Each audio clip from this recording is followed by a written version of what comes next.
अस्सलाम वालेकुम dear students, आपका वेलकम है मेरी यूट्यूब चैनल में। डियर स्टूडेंट्स, आज हमारे लिए काफ़ी खुशी की बात है। हम आज से नीट फिजिक्स 2019 का पेपर सॉल्व करेंगे।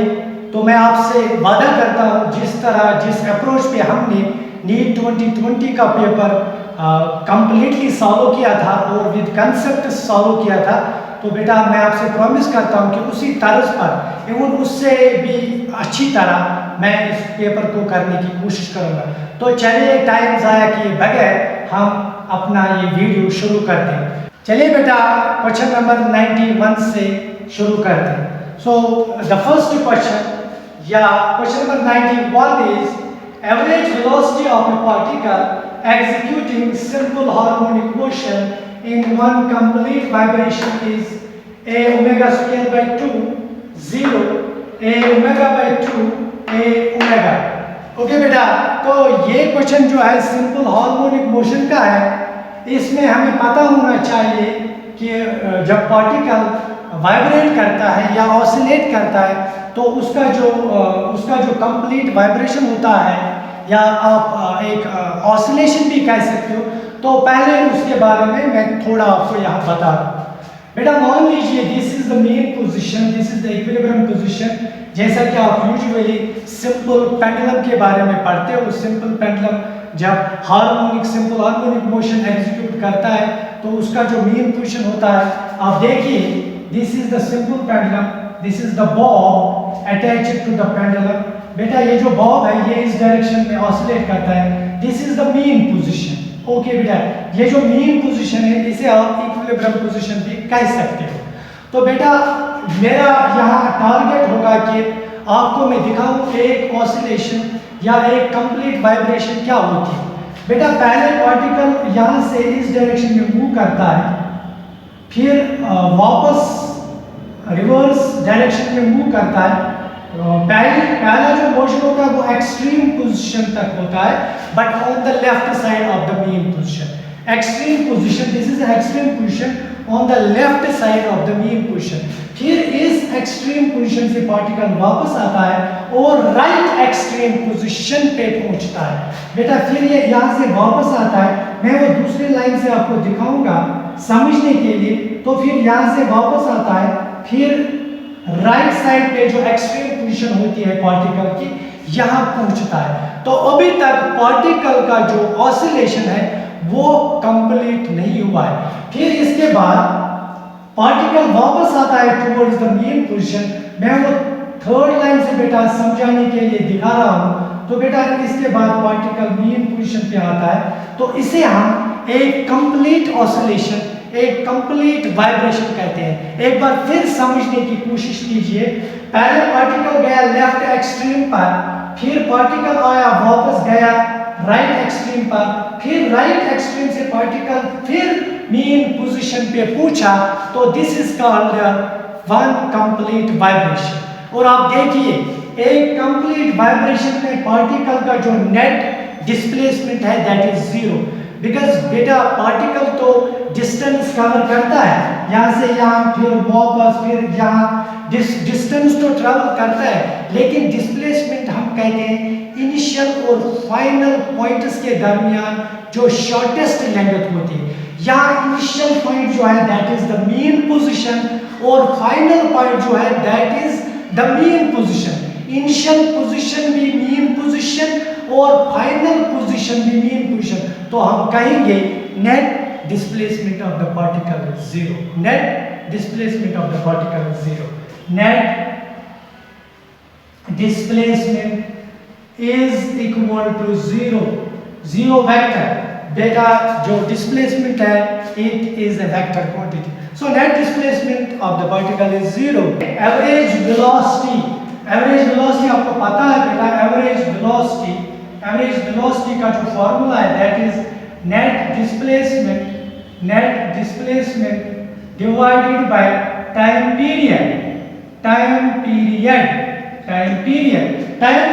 इसलिए क्योंकि एक ऑसिलेशन कंप्लीट करने में जो पार्टिकल टाइम कंज्यूम करता है उसे हम टाइम पीरियड कहते हैं। Time taken to complete one oscillation is called a time period, and that is denoted by capital T. So बेटा आप आंसर पे आते हैं, net displacement is 0 and time period is t, so the answer is बेटा 0 vector, यानी you can say average जो velocity होगी उसका मैग्नीट्यूड 0 होगा. सो आंसर यहाँ पर देखिए, a omega square divided by 2 0, a omega by 2 a omega. Dear students answer is 0. चलिए नेक्स्ट क्वेश्चन पे आते हैं. चलिए बेटा नेक्स्ट क्वेश्चन करते हैं. The question is two similar thin equiconvex lenses of focal length f each are kept coaxially in contact with each other such that the focal length of the combination is f1. When the space between the lenses is filled with glycerin which has the same refractive index mu is equal to 1.5 as that of the glass, then the equivalent focal length is f2. The ratio f1 is to f2 will be 2 is to 3, 3 is to 4, 2 is to 1, 1 is to 2. बेटा ये जो question है ये जो light में हमारा एक concept है लेंसेज का उसी से लिया गया है. तो यहाँ पर पहले केस में हमारे पास दो बाई कन्वेक्स लेंसेज है, 2 बाई कन्वेक्स लेंसेज जिन्हें मैंने यहाँ पर दिखाया है. These are 2 biconvex lenses. यहाँ इन्होंने लिखा है equiconvex lenses, यानी equi. They are identical. They are identical in each and everything. Such that जो they are placed coaxially. Coaxially means जो एक्सिस होगी, जो इनके सेंटर से पास होगी वो कॉमन एक्सिस होगी, और इनकी जो फोकल लेंथ है, इसकी फोकल लेंथ और इसकी focal length that is equal to f. Focal length of each lens is equal to f. Focal length of each lens is equal to f. So two similar thin equiconvex lenses of focal length f each are kept coaxially in contact with each other, such that focal length of the combination is f1. बेटा इनका ये जो combination बनता है दो lens से, जो एक नया लेंस बन के आएगा, जो एक नया इफेक्ट होगा इन इस कॉम्बिनेशन का, वो उसकी जो फोकल लेंथ होगी that is given as f1. So पहले f1 से शुरू करते हैं. इक्विवेलेंट फोकल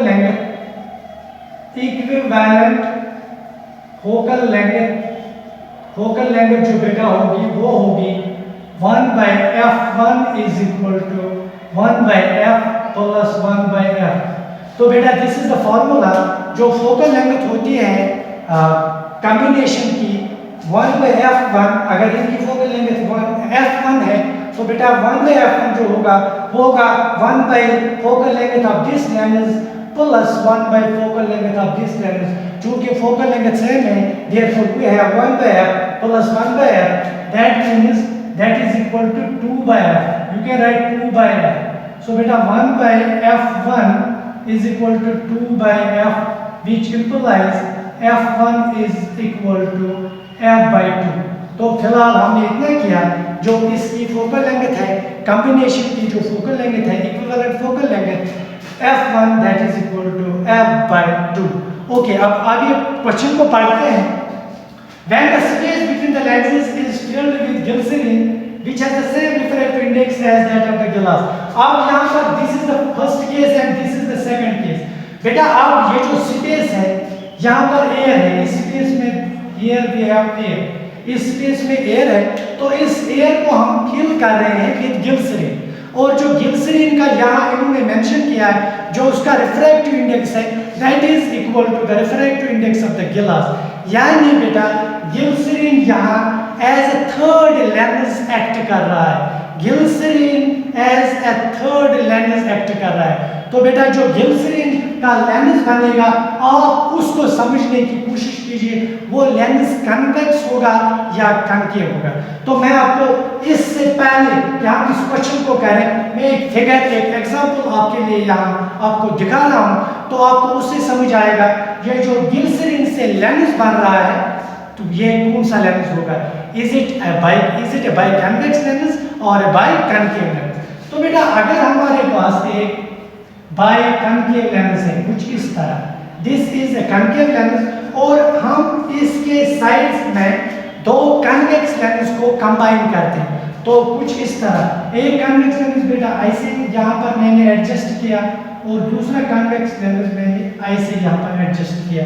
तो बेटा आप गौर से देखिए यही सिचुएशन यहाँ है, this is the convex lens, this is the convex lens, और जो बेटा यहाँ बीच में गिल्सेरिन है, this acts as a concave lens. जो बेटा दिस जो बीच में गिल्सेरिन का रोल है, glycerine is acting as a concave lens in the combination.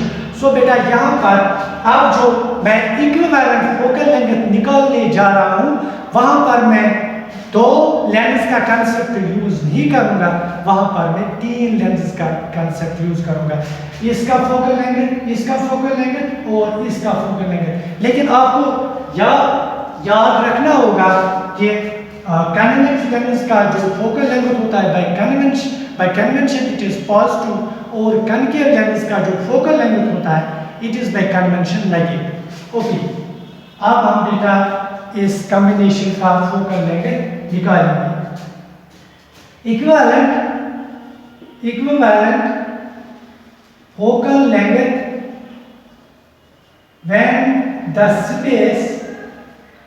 this is glycerin beta, this is glycerin. Equivalent focal length when the space is filled with glycerin is given by IGB is given by, okay, so that is 1 by F2 is equal to पहले इसका 1 by F, फिर इसका concave का 1 by F1, sorry 1 by F, क्योंकि बेटा जो focal length होगा वो सेम होगा, क्योंकि यहाँ पर मेंशन किया गया है कि जो गिल्सेरिन है उसका रिफ्रैक्टिव इंडेक्स सेम है एज दैट ऑफ द गिलास, सो फोकल लेंथ में कोई चेंज नहीं होगा। ओके, 1 by F, फिर कनकेव का -1 by F, फिर कन्वेक्स का 1 by F, इस कन्वेक्स का 1 by F। अब देखिए ये 1 by F इस 1 by F के साथ कैंसिल होगा बेटा, that means 1 by F2 is equal to 1 by F, 1 by F2 is equal to 1 by F, which implies F2 is equal to F, F2 is equal to F। अब आप कहेंगे कि F2 कहाँ से आ गया बेटा, क्वेश्चन देखिए, क्वेश्चन में लिखा है when the space between the lenses is filled with glycerin which has the same refractive index as that of the glass, then the equivalent focal length is F2. So when the space is filled with glycerin, equivalent focal length is F2. So F2, 1 by F2 is equal to 1 by F minus 1 by F plus 1 by F, 1 by F, 1 by F cancel. So we have F2 is equal to F. अब हमें ratio निकालना है, ratio means F1 जो पहले हमने निकाला F1 divided by F2। चलिए final setup भी करते हैं यार। ओके बेटा, सो बेटा अब हमें F1 डिवाइडेड बाय F2 को देखना है। आप वैल्यू सब्स्टिट्यूट कीजिए, F1 is F by 2, this is F by 2 divided by F2 is F। Okay, F आप इसको सिंपलीफाई कीजिए, यू विल गेट F और F कैंसिल होगा, F के साथ कैंसिल होगा, सो वी हैव 1 by 2। बेटा गौर से देखिए, F न्यूमरेटर में है और ये F डिनोमिनेटर में है, न्यूमरेटर और डिनोमिनेटर में आइडेंटिकल क्वांटिटी है, so they will cancel, we have 1 by 2। So बेटा रेशियो जो है दैट इज इक्वल टू 1:2। अब आंसर को देखिए, 2:3, 3:4, 2:1, 1:2, सो द आंसर इज 1:2। बेटा चलिए नेक्स्ट क्वेश्चन करते हैं।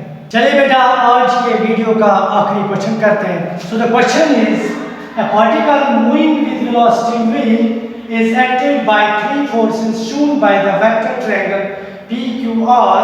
The velocity of the particle will remain constant, change according to the smallest force QR, increase, decrease। बेटा इस क्वेश्चन में आपको एक ट्रायंगल भी दी गई है, तो मैं वो आपके लिए बना रहा हूँ यहाँ पर वो triangle.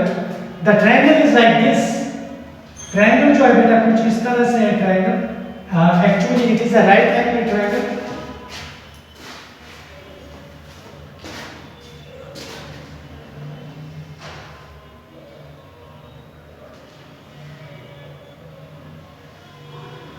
So this is the triangle. अब देखिए यहाँ कुछ डायरेक्शंस भी मेंशन की गई हैं.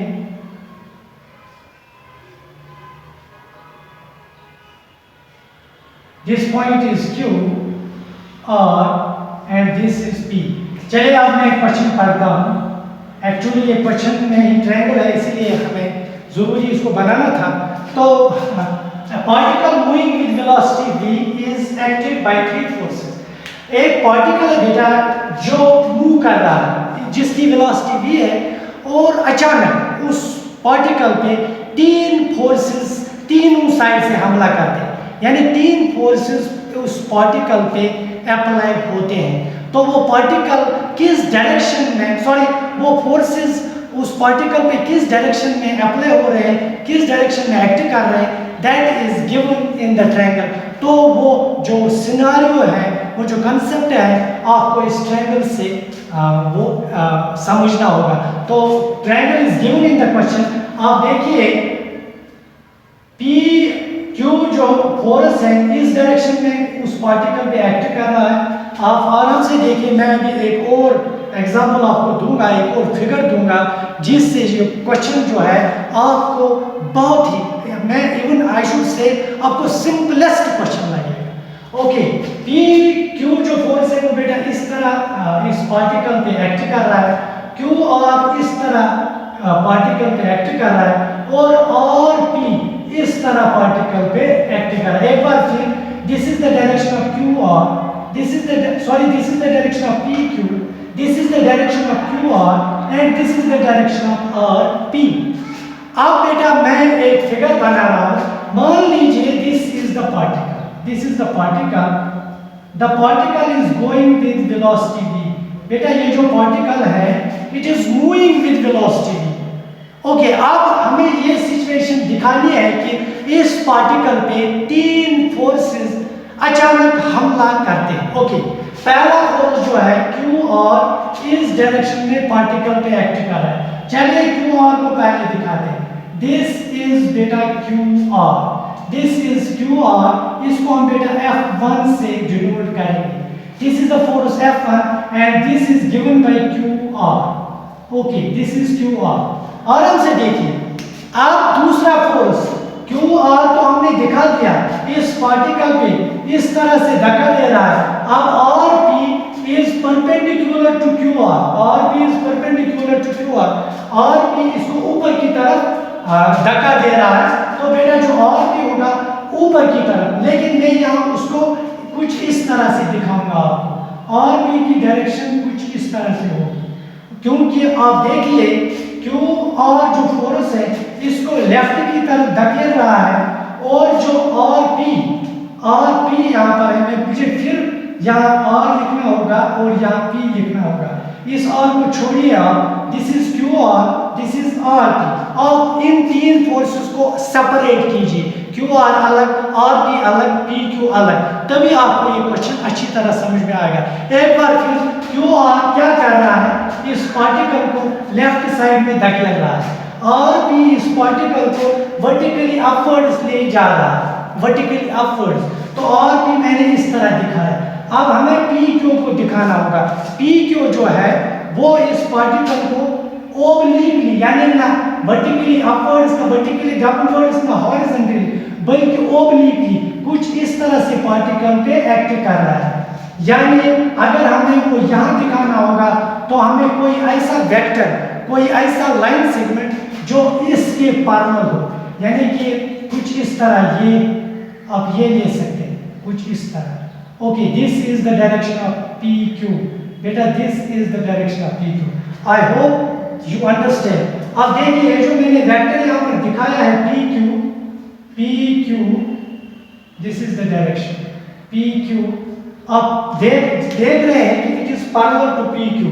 तो हम किसी भी वेक्टर को किसी भी जगह शिफ्ट कर सकते हैं, लेकिन हमें दो चीजों का ख्याल रखना होता है. एक, वेक्टर का मैग्नीट्यूड, अगर ये 3 सेंटीमीटर है तो हमें यहाँ भी 3 सेंटीमीटर लेना होगा। अगर ये 2 सेंटीमीटर है तो हमें यहाँ भी 2 सेंटीमीटर लेना होगा। और दूसरी बात, हमें डायरेक्शन का भी ख्याल रखना होता है। This vector is towards the left, मैंने टुवर्ड्स द लेफ्ट दिखाया। This vector is vertically upwards, तो मैंने इसको वर्टिकली अपवर्ड्स दिखाया। This vector is in this direction, oblique and below the horizontal line, so मैंने इसको कुछ इसी तरह से यहाँ पर दिखाया। अब मैं आपको क्वेश्चन समझा रहा हूँ। अब इन ये जो फोर्सेस यहाँ पर इस पार्टिकल पे एक्ट कर रहे हैं, एक इसको इस तरफ धक्का दे रहा है, ये फोर्स इसको ऊपर की तरफ धक्का दे रहा है, और ये फोर्स इसको कुछ इस तरह से धक्का दे रहा है। तो बेटा according to the triangle of vectors, आप आराम से देखिए, इन 3 फोर्सेस की डायरेक्शन, ये डायरेक्शन यहाँ, फिर ये डायरेक्शन इधर, फिर ये डायरेक्शन इधर, यानी आप देख सकते हैं these three forces are in the clockwise direction, same direction नहीं। कुछ लोग कहते हैं सेम डायरेक्शन ये नहीं होता है।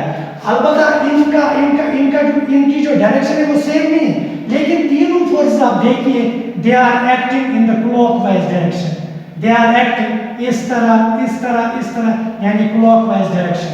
और आपको पता है according to the triangle of vectors, जब 3 फोर्सेस की डायरेक्शन क्लॉकवाइज होती है तो उनका, सो अकॉर्डिंग इस फोर्स का आप नाम दीजिए F2 और इस फोर्स का आप नाम दीजिए F3।